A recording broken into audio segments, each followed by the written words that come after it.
बिस्मिल्लाहिर्रहमानिर्रहीम। अस्सलामु अलैकुम। अहले सरसार की एक कौम जिसे कौम सबा भी कहा जाता है, अल्लाह ताला की बेशुमार नेमतों के अंदर जिंदगी गुजार रही थी। ये कौम एक अजीम व तहजीब और तमद्दुन की मालिक थी। हज़रत दाऊद अलैहिस्सलाम और हज़रत सुलेमान अलैहिस्सलाम की बाअज़मत हुकूमतों के बाद इनकी हुकूमत जुबानो ज़द खास आम थी। कहा जाता है कि ये लोग गंदम के मैद से आटा पीस कर रोटियां पकाते थे, लेकिन इस कदर इसराफ करने वाले और नाशुक्रे थे कि इन्हीं रोटियों के साथ अपने बच्चों का पाखाना साफ किया करते थे।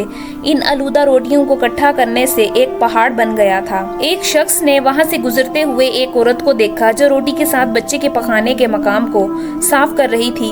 इस शख्स ने औरत से कहा कि तेरे ऊपर अफसोस है, खुदा से डर, कहीं ऐसा ना हो कि खुदा तेरे ऊपर अपना गजब ढाए और तुझसे अपनी नेमत छीन ले। इस औरत ने जवाब में मजाक उड़ाया और मगरूराना अंदाज में कहा, जाओ जाओ गोया, मुझे भूख से डरा रहे हो। जब तक सरसार जारी है मुझे भूख से किसी किस्म का कोई खौफ नहीं। कोई ज्यादा अरसा नहीं गुजरा था कि अल्लाह ताला ने हवसबाजों और असराफकार लोगों पर अपना गजब ढाया। पानी जो कि जिंदगी की बुनियाद है, इन लोगों से छीन लिया। कहत नाजिल हुआ, बात यहाँ तक पहुँच गई कि इनकी जखीरा की गई तमाम गजा खत्म हो गई। आखिरकार वो मजबूर हो गए कि उन्हें आलूदा रोटियों पड़ी जो इन लोगों ने इकट्ठी करके पहाड़ के मानित ढेर लगाया हुआ था, बल्कि वहां से रोटी लेने के लिए सफ लगती ताकि हर कोई वहां से अपने हिस्से की रोटी ले सके। कुफरान नेमत और कहत उनकी बदहाली के बारे में मुतअद्दिद रवायात मौजूद हैं। सूरह नहल की आयत नंबर 112 और 113 में यूं इरशाद होता है कि अल्लाह ताला ने इस कुरिया की भी मिसाल बयान की है कि जो महफूज और मुतमईन था, इसका रिस्क हर तरफ से बाकायदा आ रहा था। इस रिया के रहने वालों ने अल्लाह की नेमतों का इनकार किया तो खुदा ने उन्हें भूख और प्यास का मजा चखाया, सिर्फ उनके इन अमाल की बिना पर जो वो अंजाम दे रहे थे। और यकीनन उनके पास रसूल आया तो उन्होंने उसकी तकरीब कर दी, तो फिर इन तक अजाब आ पहुंचा कि ये सब जुल्म करने वाले थे।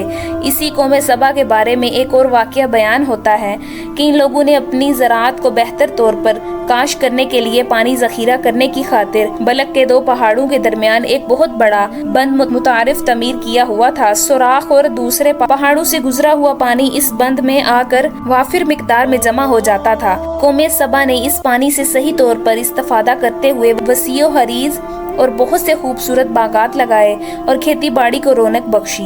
इन बागात के दरख्तों की शाखें इस कदर फलों से लदी होती थीं कि कहते हैं कि अगर कोई शख्स सर पर टोकरी रखकर इनके नीचे से गुजरता वो तो फल खुद ब खुद टोकरी में गिरना शुरू हो जाते और कलील मुद्दत में टोकरी ताज़ा फलों से भर जाती। इस कौम के बहुत सारे दहायात और करिए थे जो बहुत आबाद और आपस में जुड़े हुए थे, लेकिन नेमतों की कसरत ने इन्हें शुक्र करने की बजाय सरमस्त और गाफिल कर दिया था। यहाँ तक कि इनके दरमियान बहुत बड़ा तबकाती निजाम वजूद में आ चुका था। इनमें से साहिब इक़्तिदार लोगों ने कमजोरों और ज़ईफों का खून चूसना शुरू कर रखा था। यहाँ तक कि इन लोगों ने खुदा से एक अहमकाना इल्तमास किया जिसका जिक्र सूरह सबा की आयत नंबर 19 में मिलता है। उन्होंने कहा, खुदाया हमारे सफरों के दरमियान फासला ज्यादा कर दे।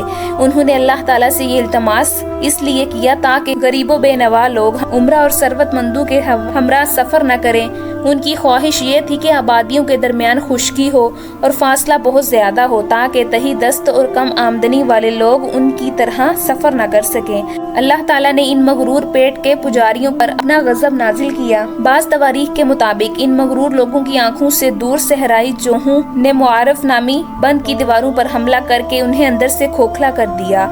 इधर से बारिशें ज्यादा हुई जिनकी वजह से सैलाब आ गया और इस बंद में पानी बहुत ज्यादा इकट्ठा हो गया। अचानक बंद की दीवारें टूटी, इससे एक बहुत बड़ा सैलाब आया जिसमें तमाम देहात, आबादियां, माल नरेशी, बागात, खेतियां और उनके महल घर पानी में गर्क होकर नाबूद हो गए। इनके बागात और ज़राअत में से सिर्फ कुछ पिल्लू और बेरी के दरख्त और कुछ झाड़ियां बची थीं। खुशलहान परिंदे वहां से कोच कर गए, जबकि उल्लुओं और कौओं ने कौमे सबा के खंडरात में अपने घोंसले बना दिए थे। इस बात का जिक्र सूरह सबा की आयत नंबर 15 और 16 में मिलता है और आखिर में सूरह सबा की आयत नंबर 17 में कुरान करीम में इस वाक़े का यूं नतीजा निकाला है कि ये हमने उनकी नाशुक्री की सजा दी और हम नाशुक्रों के अलावा किसी को सजा नहीं देते।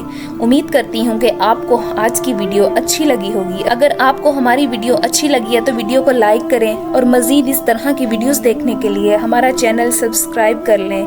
मिलते हैं नेक्स्ट वीडियो में, इजाज़त दीजिए। अल्लाह हाफिज।